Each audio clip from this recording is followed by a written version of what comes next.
Kapag sikat, palaging naiintriga. Ganyang-ganyan nga si Vice Ganda. Dahil sa kanyang kasikatan, bawat ganap sa kanyang karir ay napupuna naiintriga. At dahil pinalitan ng araw ni Eugene Domingo si Vice bilang isa sa mga judge ng bagong season ng Pilipinas Got Talent, may pinag-uusapan na naman ng mga intrigera. Sabi, ayaw na raw kasing lumabas ni Vice sa TV5 dahil nga nawala sa kapatid network ang kanilang It's Showtime.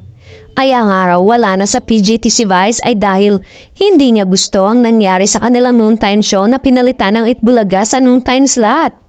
Pero syempre, tahimik lang naman si Vice sa intrigang yon at mukhang ayaw naman niyang patulan. Samantala, may chika rin na baka babalik ng araw ang GGV o Gandang Gabi Vice, ang talk show ni Vice Ganda na tumagal ng napakaraming taon sa ABS-CBN. At ang sabi, sa GMA raw era ang GGV.